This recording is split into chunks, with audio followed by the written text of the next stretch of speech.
بسم اللہ الرحمن الرحیم۔ شروع اللہ کے نام سے جو بڑا مہربان اور نہایت رحم کرنے والا ہے۔ تمام دیکھنے اور سننے والوں کو میری طرف سے السلام علیکم ورحمۃ اللہ وبرکاتہ۔ آج کی اس ویڈیو میں ہم رازدان رسول حضرت حذیفہ بن یمان رضی اللہ تعالی عنہ کی زندگی کے مختصراً احوال بیان کریں گے۔ سامعین کرام، حضرت حذیفہ رضی اللہ تعالی عنہ کے والد حضرت یمان رضی اللہ تعالی عنہ مکی تھے اور قبیلہ بنی ایس سے تعلق رکھتے تھے۔ انہوں نے اپنے ہی قبیلے کے ایک آدمی کو قتل کر دیا، جس کی وجہ سے وہ مکہ چھوڑنے اور یثرب میں پناہ لینے پر مجبور ہو گئے۔ وہاں انہوں نے قبیلہ بنی عبد الاشل کے ساتھ حلیفانہ معاہدہ کر لیا، پھر اسی خاندان میں شادی ہو گئی اور وہیں حضرت حذیفہ رضی اللہ تعالی عنہ کی پیدائش ہوئی۔ بعد میں وہ مسائل دور ہو گئے جو ان کے اور مکہ کی آمد و رفت کے درمیان حائل تھے، تو وہ آزادی کے ساتھ وہاں آنے جانے لگے، لیکن ان کا قیام زیادہ تر مدینہ ہی میں رہتا۔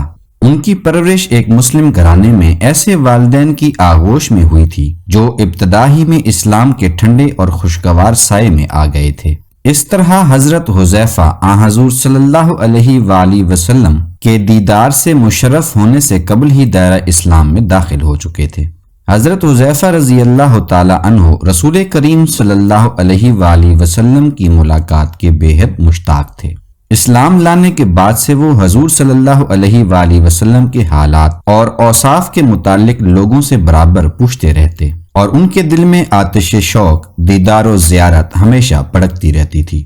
آخر کار سمندر شوق پر سوار وہ آپ صلی اللہ علیہ وآلہ وسلم کی ملاقات کے لیے مدینہ جا پہنچے اور بارگاہ نبوت میں حاضر ہوتے ہی دریافت کیا، اللہ کے رسول صلی اللہ علیہ وآلہ وسلم، کیا میں مہاجر ہوں یا انصاری؟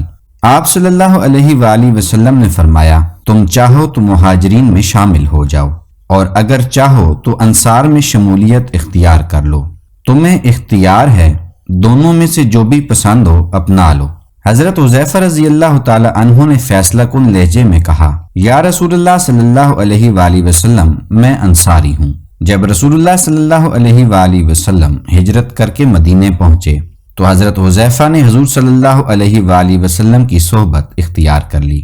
وہ سائے کی طرح آپ کے ساتھ لگے رہتے اور غزوہ بدر کے سوا تمام غزوات میں حضور صلی اللہ علیہ وآلہ وسلم کے ساتھ شریک رہے۔ غزوہ بدر میں اپنی عدم شرکت کی وجہ انہوں نے خود ہی ان الفاظ میں بیان کی کہ میں اس وقت اپنے والد کے ساتھ ایک ضرورت سے مدینے سے باہر گیا ہوا تھا۔ وہاں کفار قریش نے ہم دونوں کو گرفتار کر لیا اور پوچھا کہ تم لوگ کہاں جا رہے ہو؟ ہم نے کہا کہ مدینہ جا رہے ہیں۔ انہوں نے پھر پوچھا، کیا تم لوگ محمد صلی اللہ علیہ وآلہ وسلم کے پاس جانا چاہتے ہو؟ ہم نے جواب دیا، ہم مدینہ جانا چاہتے ہیں، اور پھر وہ ہم کو اس شرط پر رہا کرنے پر آمادہ ہو گئے کہ ہم ان سے اس بات کا عہد کریں کہ نہ ہم ان کے خلاف محمد صلی اللہ علیہ وآلہ وسلم کی مدد کریں گے، نہ جنگ میں ان کا ساتھ دیں گے۔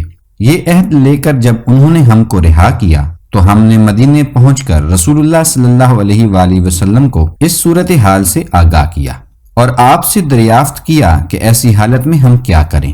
رسول اللہ صلی اللہ علیہ وآلہ وسلم نے ہم کو اپنا عہد پورا کرنے کی تاکید فرمائی۔ جنگ احد میں حضرت حذیفہ رضی اللہ تعالی عنہ اور ان کے والد حضرت یمان رضی اللہ تعالی عنہ دونوں نے شرکت کی۔ حضرت حذیفہ رضی اللہ تعالی عنہ نے اس میں خوب داد شجاعت دی اور اختتام جنگ کے بعد صحیح سالم واپس لوٹے، لیکن ان کے والد حضرت یمان نے جام شہادت نوش فرمایا۔ ان کو یہ سعادت مشرکین کی بجائے مسلمانوں کی تلوار سے حاصل ہوئی۔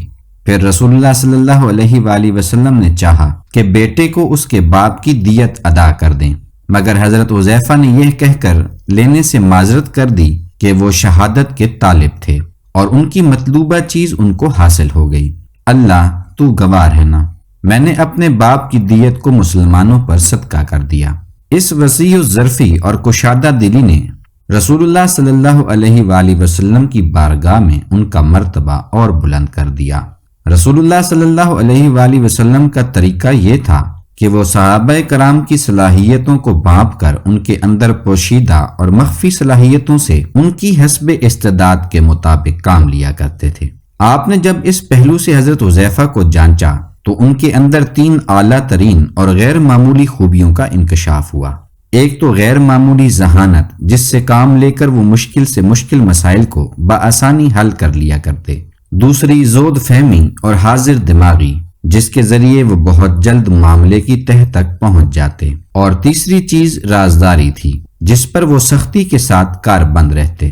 مدینہ میں رسول اللہ صلی اللہ علیہ وآلہ وسلم اور مسلمانوں کے سامنے سب سے مشکل اور ان کے لیے سب سے زیادہ پریشان کن مسئلہ یہ تھا کہ یہودیوں اور ان کے ہم خیال و ہم مشرب مشرکین میں منافقین کا ایک گروہ موجود تھا جو اپنی گھناؤنی سازشوں اور مکروہ ریشہ دوانیوں کے ذریعے نبی کریم صلی اللہ علیہ وآلہ وسلم اور مسلمانوں کی راہ میں طرح طرح کی مشکلات کھڑی کرتا رہتا تھا۔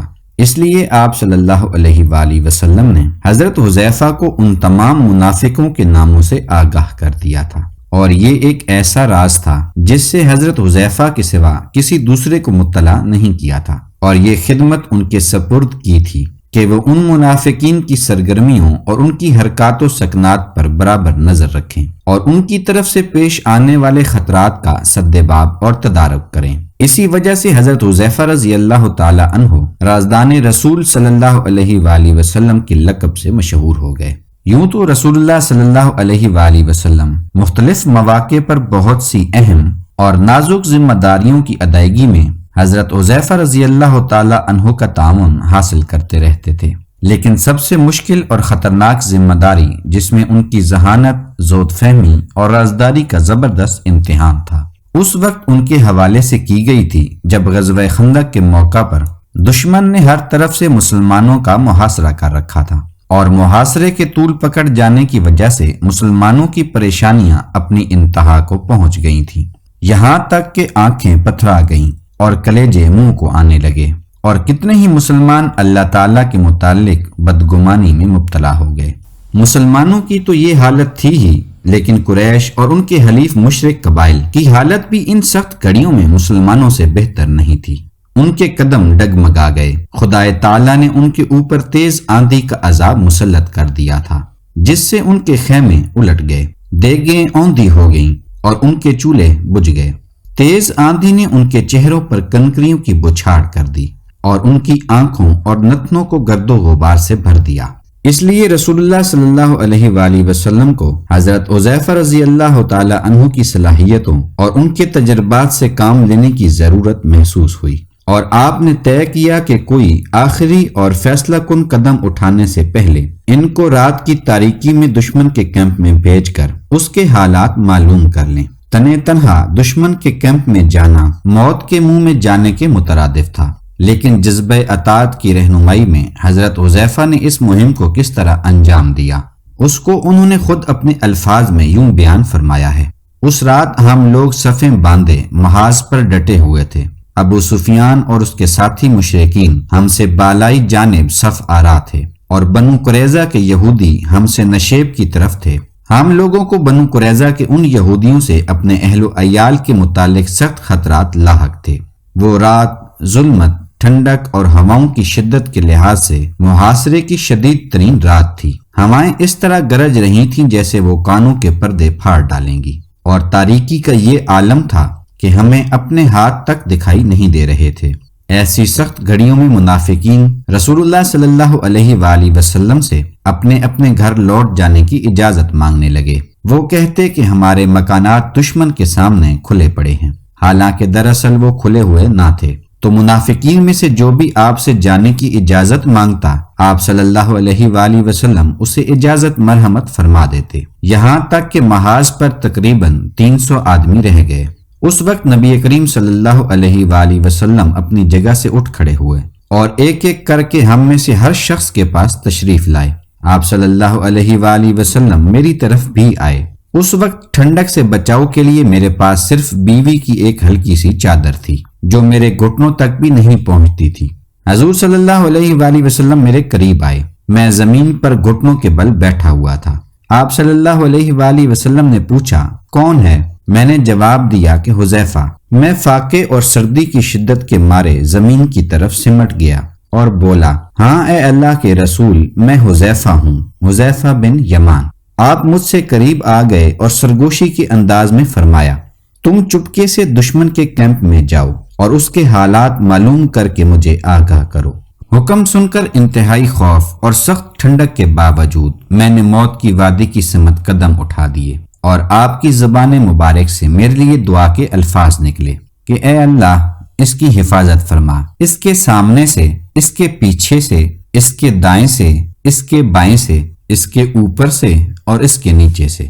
رسول اللہ صلی اللہ علیہ وآلہ وسلم کی دعا کے یہ الفاظ ابھی ختم بھی نہیں ہونے پائے تھے کہ اللہ تعالیٰ نے میرے دل سے خوف اور میرے جسم سے ٹھنڈک کے اثرات کو زائل کر دیا۔ جب میں جانے کے لیے مڑا تو رسول اللہ صلی اللہ علیہ وآلہ وسلم نے مجھے پکارا اور فرمایا، حذیفہ دیکھو ان کے کیمپ میں پہنچ کر کوئی اقدام نہ کرنا۔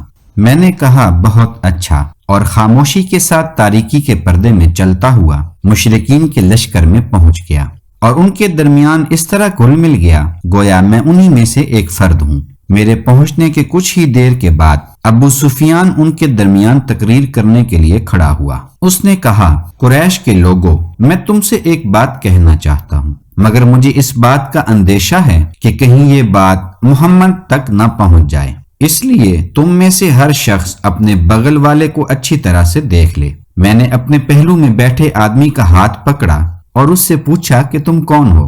اس نے جواب دیا کہ فلاں ابن فلاں، اور پھر ابو سفیان نے تقریر کا سلسلہ آگے بڑھایا کہ قریش کے لوگوں، اب تمہارے لیے یہاں مزید ٹھہرنے کی کوئی گنجائش نہیں رہی۔ تم دیکھ ہی رہے ہو کہ ہمارے جانور ہلاک ہوتے جا رہے ہیں۔ بنو قریظہ کے یہودی ہم سے کنارہ کش ہو چکے ہیں، اور تند و تیز ہواؤں کے ہاتھوں جن پریشانیوں اور مصیبتوں کا سامنا ہمیں کرنا پڑ رہا ہے ان کا بھی تم مشاہدہ کر رہے ہو۔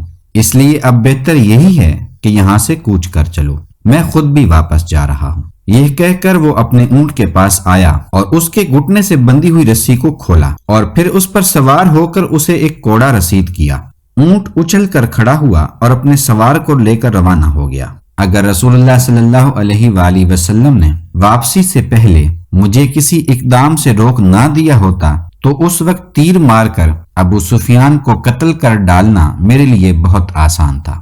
اس کے بعد جب میں نبی اکرم صلی اللہ علیہ وآلہ وسلم کی خدمت میں واپس آیا تو دیکھا کہ آپ صلی اللہ علیہ وآلہ وسلم ازواج مطہرات میں سے کسی کی چادر اوڑھے نماز میں مشغول ہیں۔ آپ صلی اللہ علیہ وآلہ وسلم نے مجھے دیکھا تو اپنے قریب بلایا۔